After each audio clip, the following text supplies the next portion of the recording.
데살로니가 전서 강의 9째 시간 하도록 하겠습니다. 오늘은 재림, 그 다음에 부활, 휴거, 그 다음에 죽음, 이런 것들을 우리가 이제 다루도록 하겠습니다. 데살로니가 전서 4장 1절부터 12절까지 지난 시간에 우리가 이제 살펴봤습니다. 거기에 핵심 내용은 3절이에요. 하나님의 뜻은 이것이니 곧 너희가 거룩히 구별되는 것이라 라고 이야기하면서 너희는 음행을 피해야 된다. 지금 그렇게 이제 나오고 있습니다. 그러니까 구원받은 사람이 추구해야 될 그 하나님의 뜻은 너무 명백하다는 거예요. 거룩히 구별되는 그런 삶을 살아야 하고, 특별히 그리스 문화 속에서는 남자들이 음행을 하는 것이 아주 보편적인 그런 일이었어요. 그래서 구원받은 그 성도들 가운데도 옛 습관을 버리지 못하고 그렇게 행하는 그런 사람들이 데살로니가 교회 성도들 가운데도 있었습니다. 그래서 바울이 그렇게 해서는 안 된다 이렇게 이야기하는 내용이 4장 1절에서 12절 그 이후에 서로 사랑해야 된다는 그와 같은 명령을 이제 주고 있습니다. 자, 오늘 데살로니가 전서 강의 이제 9째 시간에는 13절부터 이제 시작해서 사람이 죽는 문제, 죽은 이후에 부활하는 것, 그 다음에 휴거가 무엇인가, 휴거되는 그런 그 목적이 무엇인가, 이런 것들을 하나하나 이제 성경을 통해서 살펴보는 그런 시간을 갖도록 하겠습니다. 4장 13절 거기 가서 보니까 그러나 형제들아 잠자는 자들에 관하여 너희가 모르기를 내가 원치 아니하노니 이것은 너희가 아무 소망 없는 다른 사람들 같이 슬퍼하지 아니하게 하려 합니다. 이렇게 이제 기록이 되어 있습니다. 자, 여기 가서 보니까 예수님 밖에 있는 사람들이 가지고 있는 어떤 특징이 있어요. 죽음에 대해서. 그것은 뭐냐 하면 아무 소망이 없기 때문에 그래서 무지무지 슬퍼한다는 거예요. 저와 여러분이 가끔씩 이제 장례식에 가게 되면 특별히 화장하는데 이제 이런 데 가서 보게 되면 이 믿지 않는 그런 분들 가운데 극심한 그런 그 비통함을 이게 표현하면서 우는 그런 모습을 우리가 이제 볼 수가 있습니다. 어떤 경우에는 그것이 그 죽은 사람을 향한 마지막 존경의 표시라고 할까? 이렇게 돼서 평상시에 그렇지 않던 이런 분들도 그 죽음 앞에 가서는 비통한 그런 심정으로 이렇게 우는 그런 모습을 이제 많이 볼 수 있습니다. 그래서 제 아버지도 한 8년 전에 이제 돌아가시고, 제 장모님도 이제 돌아가시고, 이렇게 해서 주변에 이렇게 귀한 분들이 이제 돌아가시는 그런 모습을 보는데, 언젠가 한번 어느 형제님이 그 얘기를 했어요. 제 아버님 장례식에 왔는데, 보통 사람들의 그 장례식하고 달리 상당히 화평하고 그 다음에 기쁨이 넘치는 그런 장례식이어서 상당히 좀 인상이 깊었다. 그러니까 우리가 믿는 사람이라고 하면 죽은 그 사실에 대해서는 사실 마음 아파하지만 우리가 그게 끝이 아니잖아요. 그렇잖아요. 그러니까 여기 있는 것처럼 아무 소망 없는 다른 사람들 같이 그렇게 슬퍼하면 안 된다는 거예요. 아무 소망 없는 그런 사람들처럼 그렇게 슬퍼하는 그것은 그리스도인에게 사실 합당하지 않다. 지금 여기 데살로니가 교회 성도들이 몇 가지 의문을 가지고 있었습니다. 어떤 사람들은 이거 이렇게 고난이 심해지는 걸 보니까 이미 예수님께서 재림하신 게 아닌가 이렇게 생각하는 분들도 있고, 자, 이렇게 하다 보니까 예수님 안에서 이미 죽은 사람들은 어떻게 되느냐, 그렇죠? 또 주님이 오실 때 살아서 남아있는 사람들하고 그 다음에 이미 죽은 사람들하고 무슨 차이가 있느냐, 어떤 사람이 더 나으냐, 그렇죠? 이런 관계가 어떤 것인가, 여기에 대해서 의문을 가지고 있는 그런 분들이 있었습니다.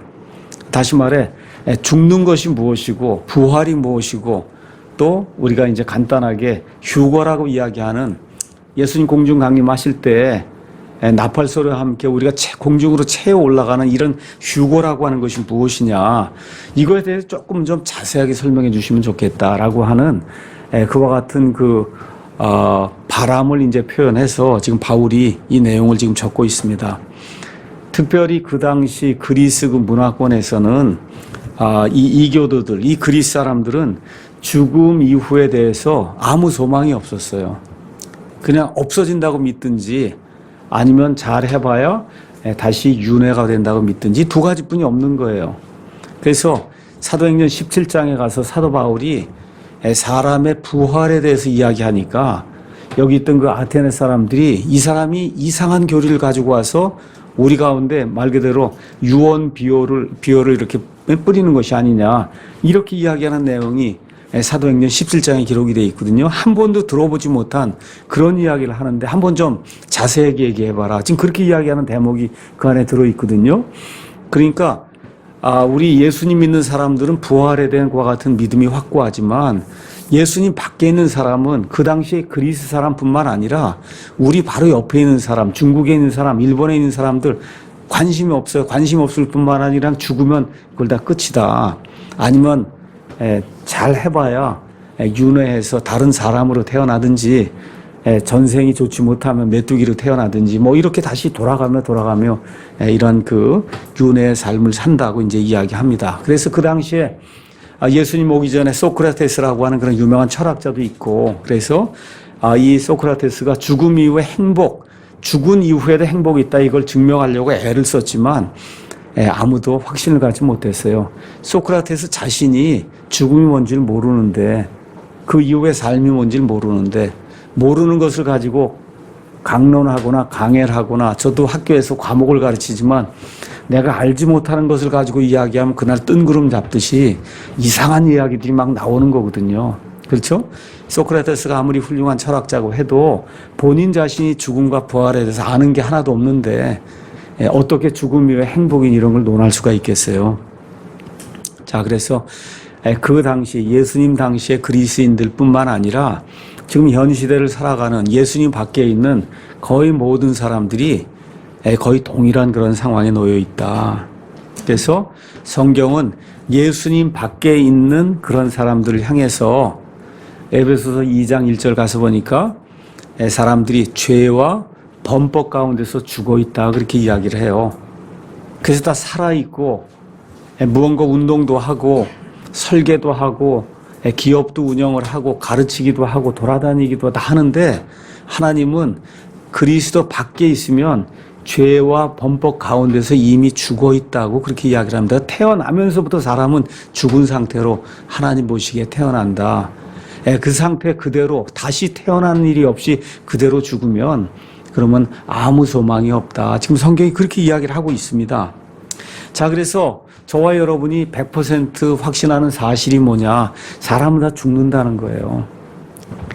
며칠 전에 이렇게 뉴스를 보니까 지금 제 나이 또래 사람이 남자 같은 경우는 앞으로 남은 삶이 평균 삶이 한 28세. 그 다음에 제 아내 같은 경우 남은 삶이 한 3세 이렇게 남았다 그래. 33년. 그러면은 28년 남았으면 지금까지 산 거에 이제 반만 더 살면 죽는다는 거예요. 이렇게 펄펄 뭐 뛰고 뭐 이렇게 하는 것 같이 말도 하고 다 이러지만 이제 그냥 평균적으로 이야기를 해서 특별한 일이 생기지 않고 웬만한 건강 유지하고 살면 저 같은 경우는 28년 살면 초가 완전히 다 녹아서 없어진다는 겁니다. 다 죽는다는 거예요. 이 심각한 현실을 저와 여러분이 다시 한번 오늘 좀 생각을 해보면 좋을 것 같습니다. 그래서 수천 년 동안 철학자들의 가장 공통적인 주제, 우리가 보통 핫 이슈라고 이야기할 수 있죠. 그런 것이 죽는 거예요. 자, 이게 죽는 거, 죽은 다음에 사람은 어떻게 되느냐. 이게 해결이 안 되니까 강신술사, 영매, 소위 우리 무당, 박수, 그렇죠? 뭐 이러한 그 존재들을 통해서 죽은 다음에는 삶이 있냐 없냐 이런 걸 어떻게 하든지 알아보려고 사람들이 노력을 많이 했습니다. 또 요새 아마존.com 이런 데서 가장 인기리에 판매가 되는 그런 책들 중에 하나가 죽었다가 살아온 사람의 어떤 그 삶이죠. 그렇죠? 이런 걸 다룬 그런 책들이 미국에서도 또 한국에서도 그런 책들이 굉장히 많이 유행하고 있어요. 특히 우리 한국 성도들 천국 갔다 왔다, 지옥 갔다 왔다 하는 그런 책들에 현혹되는 사람이 굉장히 많고, 또 목사들 가운데도 천국 갔다 왔다, 지옥 갔다 왔다 본인 스스로 이야기하는 어떤 유명한 그런 목사들도 있습니다. 자, 그래서 이들의 경험을 다 분석을 해보면 결론이 나는 게 뭐냐, 내세가 분명히 있다는 거예요. 어떤 형태인지 공통적이진 않지만 이 사람들이 다 주장하는 바는 내세가 분명히 있다. 그렇게 이제 이야기를 하는 겁니다. 자, 그래서 우리 그리스도인들은 죽음을 어떻게 대해야 될 것인가. 그러니까 죽음, 그 다음에 죽음 이후의 삶에 대해서 저와 여러분이 어떤 확신을 가지고 살아야 될 것인가. 한번 좀 오늘 죽음에 대해서 좀 깊이 이렇게 생각해 보는 그런 시간이 되면 좋을 것 같습니다. 자, 사람들은 자기의 경험, 아니면 어떤 철학적인 논증 이런 걸 가지고 죽음, 그 다음에 죽음 이후의 어떤 삶에 대해서 이야기를 하려고 하는데 저와 여러분은 그런 데 의존할 필요가 없어요. 하나님께서 우리에게 이 성경 말씀 창세기부터 요한계시록까지 이 66권에 해당하는 이 말씀을 우리에게 주시면서 사람이 죽는 게 무엇이고, 그렇죠, 죽음 이후에 어떤 일이 생기고 그리스도 안에서 죽는 자들과 그리스도 밖에서 죽는 자들이 운명이 어떻게 되는가를 하나님께서 정확하게 이 안에 기록해 놓으셨습니다. 그러니까 제 말이 아니라 성경 말씀을 통해서 저와 여러분이 죽는 것에 대해 바르게 생각하고 또 죽음 이후의 삶에 대해서 확신을 가지셔야 돼요. 우리가 믿는다라고 이야기할 때 사람들마다 다 믿는다 그래요. 근데 그 믿는 것이 뭐냐 이렇게 가서 자세히 물어보면 많은 경우 자기 경험을 믿는 거예요. 어젯밤에 꿈에 하나님이 뭐라 그랬더라. 그렇죠? 어떤 사람이 천국 갔다 왔는데 지옥 갔다 왔는데 뭐라 그랬더라. 여기에 현혹이 돼서 왔다 갔다 하는 그런 사람들이 교회 안에도 굉장히 많습니다. 근데 이 믿음 아니면 확신은 뭐가 가장 중요하냐? 믿음이나 확신의 대상이 가장 중요한 거예요. 아무리 믿음이 커도 그 대상이 잘못되면 믿음이 쓸모없는 거예요. 그러니까 저와 여러분이 죽음 이후에 우리의 삶이 어떻게 될 것인가, 여기에 대해서 어디에 확신을 두어야 되냐, 결코 움직이지 않는 하나님의 말씀에 저와 여러분이 이 앵커, 닻을 내려야, 그래야 흔들리지 않는 거예요. 저도 흔들릴 수 있어요. 우리 교회도 흔들릴 수 있어요. 아무리 유명한 목사라도 다 흔들릴 수 있습니다. 그럼에도 불구하고 이 하나님의 말씀이 흔들리지 않기 때문에 이 하나님의 말씀이 우리에게 무엇하고 이야기하는가, 거기에 우리의 믿음의 닻을 내려야 되는 겁니다. 자, 그래서 4장 15절로 가서 우리가 주의 말씀으로 너에게 이것을 말한다. 자, 부활과 그 다음에 재림과 휴거와, 그렇죠, 천국에서의 삶과 이런 거에 대해서 내가 내 말 이야기하는 게 아니다. 주의 말씀으로 내가 너희에게 이 말을 전한다. 지금 그렇게 이야기하면서 우리가 가지게 되는 그런 확신, 그거의 근거는 오직 하나님의 말씀이다. 사람의 추론, 사람의 철학, 아니면 사람의 어떤 경험으로 이런 것들을 이렇게 증언해 보려고 노력할 필요가 없다는 거죠. 그래서 성경은 뭐라고 이야기하느냐? 사람이 죽는 것으로 끝이 나지 않는다고 이야기합니다. 왜 그러냐면 하나님께서 하나님의 형상으로 사람을 만드셨어요. 그 하나님의 형상이라고 하는 건 하나님의 도덕적 성품이에요. 하나님의 그 도덕적 성품, 그것 중에 하나가 뭐냐? 불멸하는 거예요. 그래서 하나님이 여기 앉아 계신 형제자매님, 저를 비롯한 모든 여기 앉아 있는 사람들을 혼으로 만드시고, 살아있는 혼으로 만드시고, 불멸의 혼으로 만드셨어요. 그래서 심지어 믿지 않는 사람들도 죽을 때 되면 어려운 일 당하면 하나님 찾는 거예요. 그렇게 되게 돼 있습니다. 왜 그러냐면 사람들이 불멸의 혼을 가지고 있기 때문에 그렇다. 이런 내용을 기억을 해보시면 좋을 것 같습니다. 자, 그래서 죽음이 끝이 아니라는 사실 저와 여러분 모두가 다 알고 있어요. 아무도 하나님을 보지 못했지만 하나님의 말씀을 통해서 저와 여러분이 하나님이 존재한다는 그런 사실 우리가 분명하게 이제 알 수가 있습니다. 자, 그럼 먼저 부활, 휴거, 재림 이런 거 이야기하니까 이 모든 게 뭐하고 상관이 있냐면 죽음하고 상관이 있거든요. 그렇죠? 그 성경이 죽음에 대해서 뭐라고 얘기하는가 잠깐 여러분에게 말씀을 드리고 그 다음에 말씀을 쭉 이어나가도록 하겠습니다. 성경에서 죽음 혹은 사망이라는 그런 단어가 나오면 이 단어는 항상 분리를 가리킨다. 이렇게 떨어져 나가는 걸 가리킨다. 이렇게 이해하시면 됩니다. 그러니까 사람이 죽는다, 몸이 죽는다, 육체가 죽는다. 이것은 사람이 영과 육과 혼으로 구성이 되어 있는데 여기서 영과 혼 이쪽이 하나로 이렇게 분리게 되면서 몸하고 떨어져 나가는 거예요. 이걸 성경은 분리라고 이야기해. 이게 죽음이라고 이야기합니다. 또 이렇게 되면서 하나님으로부터 격리가 돼서 여기서 완전히 하나님으로부터 분리가 돼서 영원 무궁토록 하나님의 임재 밖에 거하는 것도 죽음이라고 얘기해요. 근데 그거는 보통 둘째 죽음이다. 그렇게 얘기합니다. 그러니까 사람이 몸을 가지고 있다가 몸이 죽으면 그건 첫째 사망이에요. 첫째 사망. 그 다음에 믿지 않은 자들을 향해서 둘째 사망이 있어요. 세컨 데스가 있어요. 그것은 하나님과 영원히 분리되는 거다. 성경이 그렇게 이야기를 하고 있습니다. 자, 그래서 이 사람이 죽는다는 거, 몸의 죽음은 아담의 범죄로 인해 부과된 형벌이에요. 그래서 이 세상에 태어나는 모든 사람은 다 특별한 일이 없는 한 앞으로 우리가 휴고될 사람들을 제외하고는 다 첫째 사망을 겪습니다.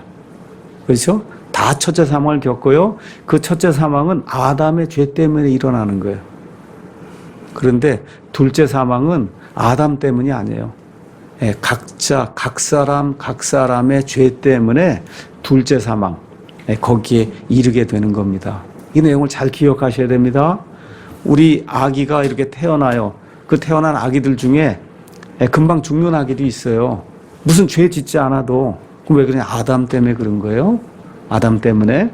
그런데 그것 말고 하나님하고 영원히 분리가 되는 그와 같은 죽음, 둘째 사망은 저와 여러분의 죄 때문에 그렇다. 그래서 다시 태어나지 않으면 둘째 사망을 면할 수 없다고 성경이 우리에게 이야기해주고 있는 겁니다. 그래서 예수님께서 우리의 생명이므로 예수님을 믿는 사람들은 영적으로 그리고 영원히 그분의 생명을 공유하는 거예요. 그러니까 기독교는 생명 이야기하는 이 종교예요. 제가 지난주 주일에도 설교 드렸듯이 뭐 이렇게 구원의 원리를 알고 원리가 중요한 게 아니라 인격체를 만나는 거예요. 그 인격체를 만나게 되면 그 그리스도의 생명이 들어오는 거예요, 우리 안에. 이게 들어와요. 그 생명이 들어오면 거기에 상응하는 삶이 나오는 거예요. 그러니까 영어로는 다 life예요. life가 들어오면 거기에 상응하는 삶, life가 나오는 거예요. 이게 기독교예요. 그래서 성경은 왜 우리가 얻는 생명을 영존하는 생명, 영원한 생명이라고 이야기하냐? 예수님의 생명이기 때문에. 그 예수님의 생명이 뭐야? 하나님의 생명이에요. 하나님 영원 무궁토록 불멸하시는 분이에요. 그 생명이 우리 가운데 들어오기 때문에 그래서 저와 여러분이 영원 무궁토록 하나님의 본성에 참여하는 자가 된다. 이제 그렇게 이야기를 합니다. 자, 그래서 부활 때 마지막으로 정복되어 발밑에 깔릴 원수를 성경은 뭐라 그러냐? 사망이라 그래요. 더 이상 죽는 것이 없는 일이 이제 생기게 된다. 그렇게 이제 이야기하고 있습니다. 그래서 육체적으로 죽는 것을 성경에 가서 보면 뭐라고 표현이 되어 있냐? 숨을 내어주다. 그래서 우리말엔 보통 어떻게 표현이 되냐면 숨을 거두다. 우리 한국 사람들은 숨을 거두었다. 이제 그렇게 얘기하잖아요. 거두었다 이렇게 얘기하는데 영어로는 give up the ghost 이렇게 돼 있어요. give up. 고스트를 내줬다는 거예요. 포기했다는 거예요. 숨을 포기했다는 거예요. 그렇죠? 우리 말로는 그거를 숨을 포기했다 그러면 알아들 사람이 없기 때문에 어쩔 수 없이 우리말 이제 번역을 할 때는 숨을 내줬다. 이제 그렇게 이야기, 내준 것도 틀린 건 아니에요. 이렇게 상대방에게 준 거니까. 숨을 주신 분에게 숨을 내준 거니까 틀린 건 아니에요. 그래서 어쨌든 숨을 포기한다. 그런 뜻입니다. 그 다음에 땅으로 돌아간다. 왜 그래요? 저와 여러분 몸을 하나님께서 땅의 흙으로 만들었기 때문에 이 몸은 어쩔 수 없이 땅의 흙으로 돌아갈 수밖에 없습니다. 자, 그 다음에 혼이 몸을 떠나는 것, 이런 것, 또 몸이 거하던 장막을 떠나는 것, 이런 것을 죽음이라고 이제 표현이 되어 있습니다. 또 신자들이 죽는 것은 몸을 떠나서 집으로 가는 것, 또 예수 그리스도 안에서 잠자는 것, 이런 것으로 이 성도들이 죽는 것이 성경에 이제 표현이 되어 있습니다. 자, 그러면 예수님이 이 땅에 오신 목적이 뭐냐? 여러 가지가 있을 수 있습니다. 그렇죠? 구원을 주시기 위해 왔다. 자, 구원 좋아요. 근데 구원이 그냥 단순하게 죄에서 구원되는 이걸 다 끝난다. 그게 아니고 구원 이후에 최종 목표가 뭐냐? 하나님의 본성에 참여해야 돼요. 하나님은 영이세요. 그렇죠? 하나님 영이세요. 본성에 참여하기 위해서는 그래서 어떤 몸이 영화로운 몸이 돼야만 그 일이 가능하거든요. 여기 이 안에 이렇게 갇혀서 이거 벽도 뚫고 나가지 못하고 이 갇혀갖고 여기 인천에 있으면 서울에는 없고 이런 몸을 가지고는 하나님의 그 영화로운 그 본성에 참여해서 하나님과 이런 것들을 공유하는 그런 삶이 불가능한 거예요. 그렇잖아요. 그렇기 때문에 예수님이 우리를 구원해 주신다. 그게 궁극적인 목표는 우리를 부활시키는 거예요. 부활하게 해서 그래서 예수님 부활하신 이후에 가졌던 영화로운 몸을 갖게 하는 거. 그게 최종적인 그런 목표다.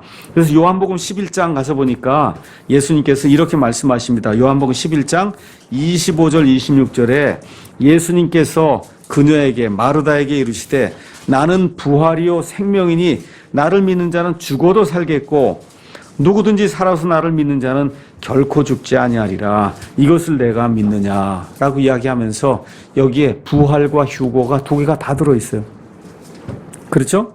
25절 나를 믿는 자는 죽어도 사는 거 이거 부활입니다. 그렇죠? 그 다음에 살아서 나를 믿는 자는 결코 죽지 않은 이게 휴고예요. 그렇죠? 예수님께서 이 땅에 오셔서 죽은 자들 향해서 주신 그 말씀이 나는 부활이요 생명이다. 그렇죠? 예수님이 우리에게 궁극적으로 이루시고자 하는 그 목적이 그거라는 거예요. 그래서 디모데후서 1장 10절에 가서 보니까 이것을 이렇게 이제 표현했습니다. 예수님의 그 사역에 대해서 이제 우리의 구원자 예수 그리스도의 나타나심으로 분명히 드러났으니 그분께서는 예수님께서는 사망을 패하시고 복음을 통해 생명과 죽지 아니함을 밝히 드러내셨다. 지금 그렇게 이야기하고 있습니다. 여기 패했다는 얘기를 어볼리시했다. 아주 완전히 없애버렸다는 거예요. 그래서 사망을 없애셨어요. 제거하셨어요. 그리고 복음을 통해 생명과 죽지 아니함을 밝히 드러내셨다. 그래서 저와 여러분을 구원하는 건 복음입니다. 복음, 성경 기록대로 예수님께서 우리의 죄들로 인해 죽으시고 묻히시고 성경 기록대로 사흘 만에 예수님이 부활하셨다는 그것이 복음의 핵심 내용이거든요. 이것을 통해서 생명과 죽지 아니함을 우리 예수님께서 밝히 드러내셨다. 지금 성경이 그렇게 이야기하고 있습니다. 그래서 이런 모든 것들을 종합해 볼 때 이 죽음 이후의 삶이 어떤 것인가 우리가 뭐 구체적으로 다 할 수는 없지만 성경이 이야기하는 그런 내용을 이런 말씀들을 통해서 확신을 가지고 알 수가 있습니다. 특별히 우리 예수님께서 누가복음 16장 가서 보시면 예수님의 생애에서 단 한 번 거의 한 장을 다 할애하셔서 그래서 부자와 나사로의 비유가 아니라 실화를 통해서 이 예수님 안에서 죽은 자들과 예수님 밖에서 죽은 자들의 운명이 어떻게 되는가, 지옥 불속이라고 하는 데가 어떤 곳인가, 사람이 죽은 이후에 부자도 나사로도 거기 가니까 아브라함도 그렇죠, 다 뭐예요, 느끼고 말하고 보기도 하고 그렇죠, 다 그렇게 하는 거예요. 그게 죽은 이후의 삶이 그런 거다. 그렇죠? 그 안에서 뜨거워서 물을 달라 그러기도 하고 그렇죠? 움직이기도 하고 저기 있는 사람 알아보기도 하고. 근데 특별히 거기 가서 보니까 부자와 나사로도 알아보고 또 누구도 알아봐요. 아브라함도 알아보고 다 알아볼 수 있는 그런 상태로 사람이 존재하고 있다. 이런 내용을 비록 구약시대의 모습이지만 그렇죠? 예수님께서 휘장을 젖히고 죽은 이후에 사람의 삶이 어떻게 되는가를 예수님께서 직접 말씀해 주셨어요. 그래서 죽음 이후에 아무것도 없다 이런 얘기는 성경적으로 옳지 않습니다. 또 요한복음 5장 24절에서 29절 가서 보니까 이런 말씀이 이제 기록이 되어 있습니다. 예수님 말씀입니다. 진실로 진실로 내가 너에게 이르노니 내 말을 듣고 또 나를 보내신 분을 믿는 자는 영존한 생명이 있고 또 정죄에 이르지 아니하리니 사망에서 생명으로 이미 옮겨졌다는 거예요. 옮겨 놓으신 거예요. 하나님께서 예수 그리스도를 믿으면 그러면 사망에서 생명으로 이미 옮겨진 겁니다. 옮겨졌어요. 진실로 진실로 내가 너에게 이르노니 죽은 자들이 하나님의 아들의 음성을 들을 때가 오고 있는데 곧 지금이라. 듣는 자들은 살리라. 지금 예수님 말씀하신 그 대상들을 향해서 지금 이야기하는 거예요. 아버지께서 자기 속에 생명이 있는 것 같이 아들에게도 주사 그 속에 생명이 있게 하셨고 또 그가 사람의 아들이므로 그에게 심판을 집행할 권위를 주셨느니라. 28절 이 말에 놀라지 말라. 무덤 속에 있는 모든 자들이 그의 음성을 듣고 나올 때가 오고 있나니 선을 행한 자들을 선한 행위가 아니에요. 선을 행하는 거. 하나님을 믿는 것을 성경은 선을 행한다고 얘기해요. 선을 행한 자들은 생명의 부활로 악을 행한 자들은 정죄의 부활로 나오리라. 그래서 두 개의 부활이 모든 사람을 기다리고 있다. 성경이 이야기하고 누가복음 16장에서는 이 두 개의 부활에 속한 두 사람의 신뢰를 예수님께서 직접 들어가면서 우리에게 이제 보여주고 있습니다. 자, 그 다음에 예수님이 죽었다가 다시 산 이유에 대해서 히브리서 2장에 이렇게 이제 표현이 되어 있습니다. 2장 14절. 그런즉 자녀들은 살과 피에 참여한 자들이므로 그분도 마찬가지로 같은 것의 일부, 살과 피의 일부, 뭐에만 참여하냐? 살에만 참여하셨어요. 그래서 예수님의 피는 하나님의 피예요. 사람의 피가 아닙니다. 일부를 취하셨으니 이것은 그분께서 죽음을 통해 죽으려면 육체를 가져야 되거든요. 그렇죠? 죽음을 통해 죽음의 권능을 가진 자 곧 마귀를 멸하시고 또 죽음을 두려워하여 평생토록 속박에 얽매인 자들을 건져내려 하심이라. 그래서 예수님이 이 땅에 오신 그 사역, 이 땅에 있는 모든 사람들 다 죽는 사람들이거든요. 죽음 가운데 속박 가운데 있는 이 사람들을 건지기 위해서 예수님이 오셨다. 이렇게 이제 이야기하고 있습니다. 그래서 예수님께서 본을 보여주셨기 때문에 그래서 믿는 자들은 죽음이나 앞으로의 미래에 대해서 걱정할 필요가 없다. 성경이 그렇게 이야기하고 있습니다. 특히 젊을 때에는 앞날이 캄캄하고 어떻게 될지 모르고 이제 하다 보니까 죽음에 대해서 좀 두려움을 가질 확률이 큽니다. 그게 사실이에요. 젊었을 때는 날이 점점 이렇게 지나가게 되고 나이가 점점 들게 되고 또 믿음이 어느 면에서 좀 성숙해지게 되고 이렇게 성숙해지고 하면 이 세상 것을 자꾸 놓게 되거든요. 이렇게 되면 될수록 가야 할 곳이 한 군데뿐이 없구나. 남은 삶을 거기다가 다 바치고 그렇게 살아야 되겠구나. 이런 생각이 이제 저절로 이제 들게 됩니다. 자, 사도 바울이 제가 지난주에도 말씀드린 대로 한 30년 동안 구원받은 이후에 30에서 한 35년 동안 그날 2만 킬로미터를 걸어 다니고 배를 타고 다니고 산맥을 넘어 다니고 말씀을 증언했거든요. 그 말씀의 핵심 내용이 뭐냐? 사도행전 24장 잠깐 보겠습니다. 사도행전 24장 14절에서 15절 거기 가서 보니까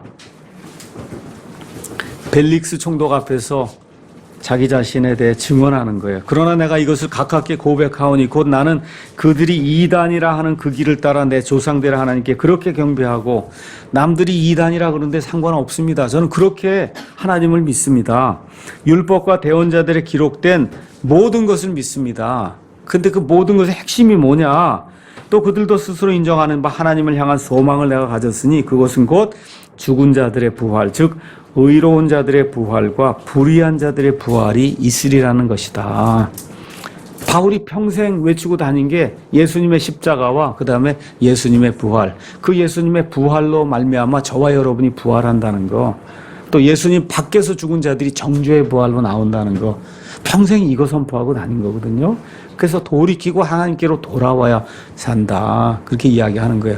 이게 자꾸 이런 이야기를 하니까 예수 믿으면 너무 고리타분하고 이거 아무 재미도 없고 맨날 이것만 해야 되고 그런 게 아닌가 이렇게 생각하시는 그런 분들도 많이 있는 것 같아요. 저도 옛날에 그렇게 많이 생각을 했는데 글쎄 모르겠습니다. 저는 제가 이렇게 자랑하거나 그런 건 아니지만 어찌됐든 아침에 깨서부터 저녁 때 잠자리에 들 때까지 하여튼 어쨌든 이 생각만 하고 지금 사는 거거든요.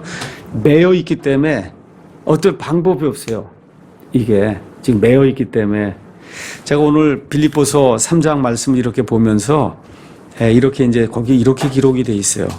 3장 거기 가서 보니까 12절 나는 내가 이미 도달한 것처럼 말하지 아니하며 이미 완전한 것처럼 말하지도 아니하고 다만 그리스도 예수님께서 나를 붙잡아 이루시고자 하신 그것을 붙잡으려고 나아간다. 이렇게 이제 표현되어 있습니다. 거기 붙잡는다고 하는 말이 영어로 apprehend라고 하는 그런 말을 썼어요. 예수님이 나를 붙잡아서 이루시고자 한 게 있잖아요. 그렇죠? 예. 그것을 붙잡으려고, 내가 그거 붙잡으려고 따라 나간다. 이야기하면서 과거의 모든 것들, 뭐가 잘못됐든지 잘 됐든지 뭐 좋은 업적이든 이거 다 뒤로 하고 어떻게 해요? 높은 부르심의 상을 바라고 앞으로 밀치면서 뛰어나간다. 프레스 한다는 거예요.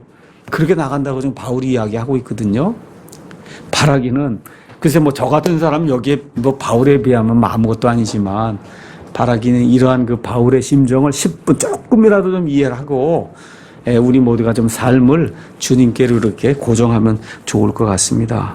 자, 그 다음에 여러분 히브리서 11장 가서 보시면 구약시대 구원받은 믿음의 사람들의 열전이 그 안에 기록이 돼 있어요. 아벨부터 시작해서 이름이 나온 사람도 있고 이름이 나오지 않은 사람도 있고 말 그대로 구약시대의 믿음을 가진 그 사람들 대표 주자들이 그 안에 이제 기록이 돼 있어요. 그 사람들이 추구했던 게 뭐예요? 부활이에요. 부활. 하나님이 만들어 놓으신 그 도시, 그 도시에 내가 죽는다 해도 내가 그 도시, 거기에 건축자가 만들어 놓은 그 도시, 그 도시의 시민이 돼야 되겠다. 그게 히브리서 11장에 나오는 믿음의 선진들이 처음부터 끝까지 가지고 있던 그와 같은 믿음이에요. 그래서 사도 바울이 이 부활에 대해서 이렇게 요약을 했습니다. 제가 그냥 읽겠습니다. 고린도전서 15장 12절에서 19절 가서 보니까 이제 그리스도께서 죽은 자들로부터 일어나셨다고 선포하였거늘 너희 가운데 어떤 자들은 어찌 죽은 자들의 부활이 없다고 말하느냐. 여기 보니까 고린도 교회 성도, 구원받은 성도들 가운데도 부활이 없다고 말하는 그러한 미숙한 성도가 있었다는 거예요. 만일 죽은 자들의 부활이 없으면 그리스도께서 일어나지 아니하셨네. 예수님이 왜 부활하셨냐? 부활이 있기 때문에 일어났다는 거예요. 그렇죠? 또 그리스도께서 일어나지 아니하셨으면 우리의 선포하는 것이 헛것이요 너희의 믿음도 헛것이며 교회 생활, 믿음 생활 뭐 하는 모든 게 다 헛것이다. 참으로 우리가 하나님께 대한 거짓 증인으로 드러나리니 이는 우리가 그분께서 그리스도를 일으키셨다고 하나님에 대해 증언하기 때문이라. 그렇죠? 기독교는 부활의 종교라고 얘기해. 매일 부활하는 거 이야기하는데 그걸 누가 하나님이 일으켰다고 얘기하잖아요. 그게 다 거짓말이라는 겁니다. 그렇죠? 그래서 여기 가서 보니까 17절 그리스도께서 일으켜주지 아니하셨으면 너희의 믿음이 헛되고 너희가 여전히 너희 죄들 가운데 있으며 성경에서 너희가 너희 죄들 가운데 있다는 얘기는 구원받지 못하고 이대로 죽으면 지옥 불 속으로 들어간다는 거예요. 그 표현을 너희가 너희 죄들 가운데 있다 성경이 그렇게 이야기하고 있거든요. 만일 우리가 이 세상 삶을 사는 동안에만 그리스도 안에서 소망을 갖는다면 우리의 믿음 생활이 그렇죠. 이 땅에서 복받고 이 땅에서 뭐가 잘 되고 이 땅에서 하여튼 이 땅에서 뭐 되는 거 이게 우리의 믿음 생활의 궁극적인 목표다. 그러면 모든 사람들 중에 우리가 가장 비참한 자니라. 그렇죠. 그렇잖아요. 지금 바울이 이렇게 이제 부활에 대해서 이제 표현했습니다. 자, 다음 장으로 가셔서 데살로니가 전서는 처음에 시작할 때 말씀드렸듯이 예수님의 재림에 대해서 특별히 많이 강조를 하고 있어요. 예수님의 재림이 구원하고 상관이 있다. 특별히 앞으로 이 땅에 임하게 될 7년 환란기, 그 7년 환란기에서 구원하신 분이 그래서 그 7년 환란기에 들어가지 않고 환란을 통과하지 않고 이 환란 전에 이 휴거돼서 올라간다, 부활한다고 하는 그런 사실, 예수님의 재림하고 상관해서 1장 9절에서 10절을 이야기하고 있고, 그 다음에 데살로니가전서 2장 19절에서 20절, 우리가 주님을 섬깁니다. 그 섬김에 따른 보상이 있다. 이것도 보상이 언제 이루어져요? 예수님 재림하실 때 이루어진다는 겁니다. 그 다음에 데살로니가전서 3장 11에서 13절, 우리가 거룩한 생활을 해야 돼요. 그것도 뭐하고 상관이 있어요? 예수님 재림하셔서 그래서 우리가 휴거가 돼서 올라가면 곧바로 그리스도의 심판석에 서서 구원받은 자도 우리의 몸에 선악간에 행한 그 모든 일에 대해 회개보고 하고 그리고 우리의 모든 것들 내어놓고 예수님의 심판을 받아야 된다. 그래서 성경은 처음부터 특히 이 데살로니가 전서는 처음부터 끝까지 이 예수님의 재림하고 연관해서 이 모든 것들을 우리에게 이제 일러주고 있습니다. 저 위에 있는 그림, 여기 이 그림 이렇게 보시면 우리가 처음에 시작할 때도 이 그림에 대해서 이제 이야기를 했습니다. 이게 교리이기 때문에 자꾸 이야기해도 지나침이 없어요. 다시 한번 이야기합니다. 교회가 오순절날 성령님이 충만하게 임함으로 교회가 시작이 됐어요. 구약시대는 없던 기관이야, 교회는. 그래서 이방인과 유대인 누구든지 상관없이 그리스도 안에 있으면 교회가 되는 거예요. 그러니까 저와 여러분이 다 교회입니다. 지금 여기 있는 이거 건물, 이건 교회 건물이고, 엄밀한 의미로 이건 교회 건물이고, 저와 여러분이 교회예요. 근데 이 교회가 영원 무궁토록 지속하지 않아요. 언제까지 교회는 가느냐? 오순절날 시작이 돼서, 그래서 교회는 예수님의 신부예요. 예수님이 신랑이에요. 그래서 신랑과 신부가 결혼하는 때가 되면 그러면 교회는 끝이 나는 거예요. 그렇죠? 그래서 지금 이 시간에 이 신부가 찰 때까지 예수님이 지금 기다리고 있는 거예요. 그래서 드디어 어느 시점이 되면 그러면 신부가 다 꽉 차게 됩니다. 더 이상 늘릴 만한 신부가 없는 그런 때가 딱 이루어져요. 그때 예수님께서 공중에서 나팔소리와 함께 강림하세요. 그래서 어떻게 돼요? 예수님 안에서 죽은 자들, 또 그때 살아남아있는 우리 성도들 다 데리고 올라가면 모두가 다 올라가는 거예요. 예수님 안에 속한 자들은. 왜? 예수님의 신부기 때문에. 그렇죠? 그래서 올라가면, 그러면 끝이 나는 거예요, 교회는. 교회는 끝이 나요. 그럼 이 땅에는 믿지 않는 자들만 남아있는 거예요. 이 믿지 않는 자들, 특히 유대인들을 향해서 유대인들이 돌아와야 되거든요.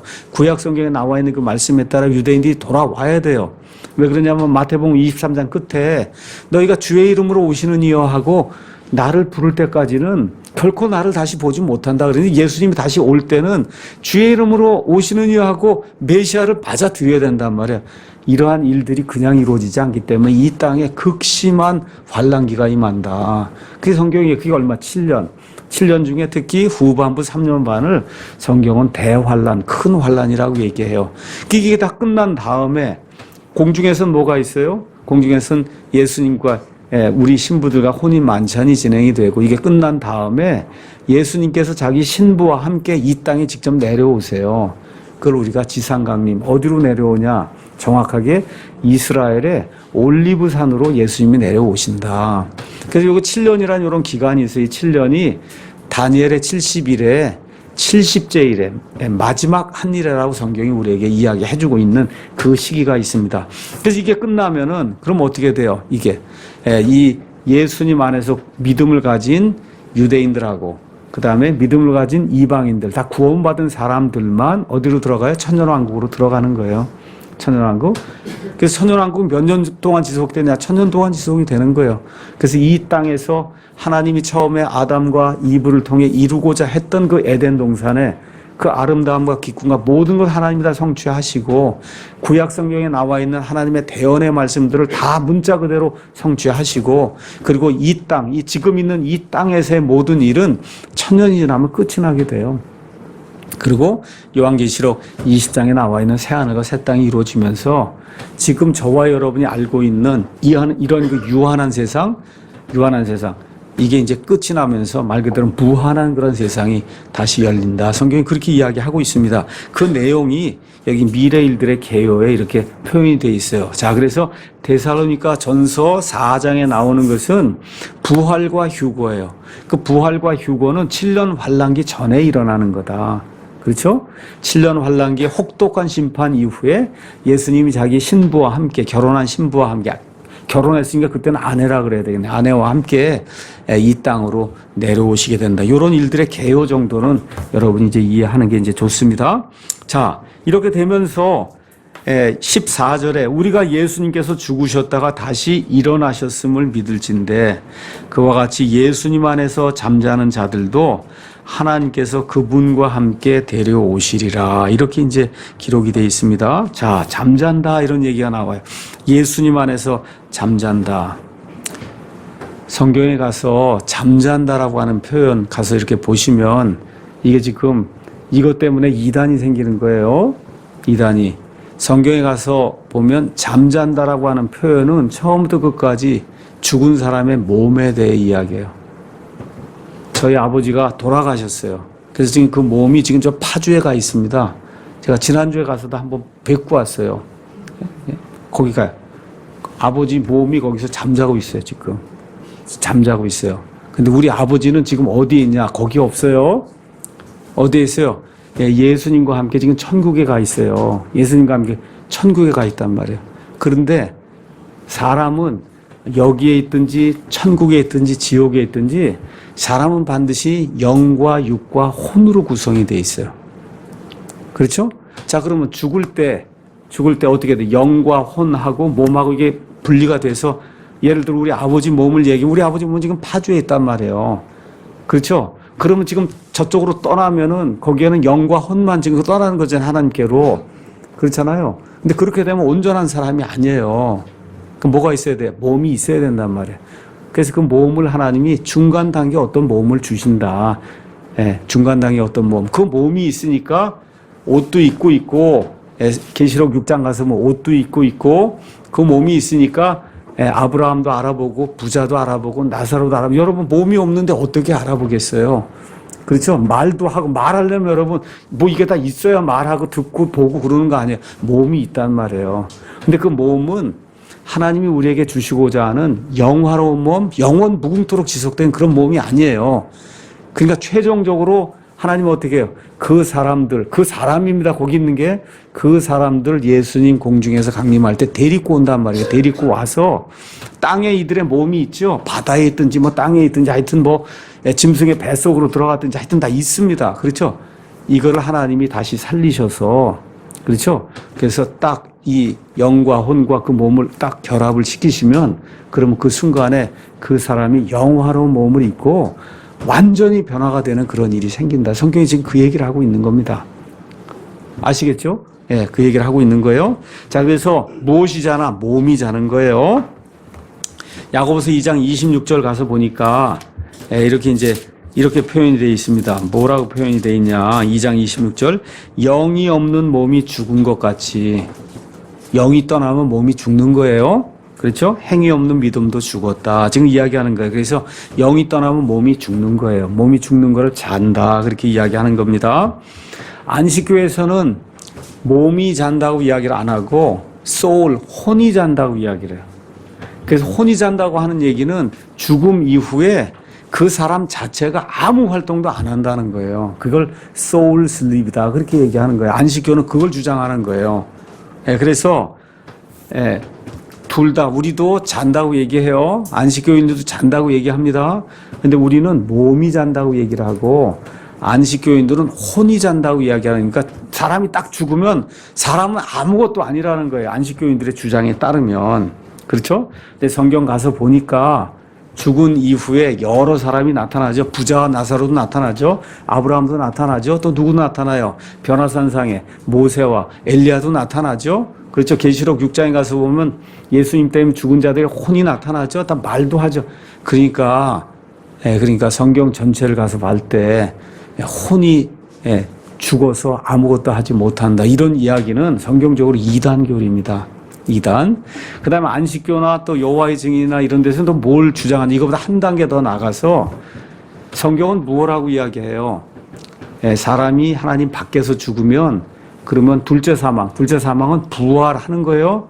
부활한 상태에서 영원 무궁토록 하나님 곁을 떠나 이 지옥 불 속에서 마귀와 그의 천사들과 함께 사는 거, 영원토록 고통을 받으며 사는 거, 이게 성경이 이야기하는 거예요. 근데 안식교나 이런 데서 하나님이 그렇게 사람들을 어떻게 그렇게 잔인하게 하나님이 그렇게 할 수가 있냐. 그러니까 어떻게 하는 거냐. 아예 없애버린다는 거야. 사람 존재 자체를. 알겠죠? 그거를 혼의 멸절이라고 이야기해요. 아시겠죠? 혼의 멸절. 혼을 완전히 멸절을 시켜서 그래서 사람 그런 거 보지 않도록 한다. 그렇게 이제 이야기를 합니다. 우리 존 스타시라고 하는 사람이 있어요. 유명한 이 기독교의 교황이다 이렇게 불리는 존 스타시라는 사람 들어보셨어요? 이 사람도 이런 거 믿어요. 하나님이 긍휼의 하나님인데 어떻게 영원 무궁토록 지옥에 넣을 수 있는가? 그러니까 유명한 사람의 말을 들으면 안 돼요. 성경이 뭐라고 이야기하는가? 성경이 그렇다고 이야기하잖아요. 그렇잖아요. 하나님 곁을 떠나 마귀와 그의 천사들 위해 예비된 영존한 과 같은 불 속에 들어가라고 하나님 이야기하거든. 그 사람들 제가 불쌍히 여기지 않기 때문에 이런 말을 하는 게 아니라 성경이 그렇다고 이야기하니까 저는 그냥 그대로 있는 그대로 전달을 해드리는 겁니다. 자, 그래서 그리스도 안에 있는 사람들은 영과 혼이 몸을 떠나면 즉시로 중간 단계 어디 거치지 않고 누구와 함께 있어요? 예수님과 함께 있는 겁니다. 그 내용이 고린도후서 5장 8절, 빌립보서 1장 23절, 많은 특히 칼빈주의 영향을 받은 장로교 이런 데서는 어디 중간 대피소로 갔다가 이런 얘기가 그런 거 없습니다.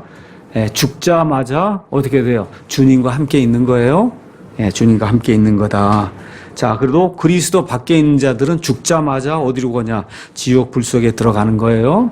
둘 다 살아있는 겁니다. 둘 다 몸을 가지고 있어요. 어떤 중간 단계의 몸을 가지고 있는 거예요. 그래야 사람이기 때문에. 알겠죠? 그럼 저기 무덤에는 뭐만 들어있어요? 몸만 들어있는 거예요. 무엇을 기다리며? 부활을 기다려요. 믿지 않는 사람도 부활을 기다리고 믿는 사람도 부활을 기다리는 거예요. 믿지 않는 사람도 다시 부활하는 겁니다. 둘째 사망에 들어가게 돼요. 여러분 한번 생각해 보세요. 마귀와 그의 천사들 위해 예비한 영존한 불 속에 들어가서 영원한 고통을 당하려면 이 몸 갖고는 안 되잖아요. 그렇죠? 그러니까 거기에 살 수 있는 그런 몸을 하나님이 주신다. 이 믿지 않는 자들에게도.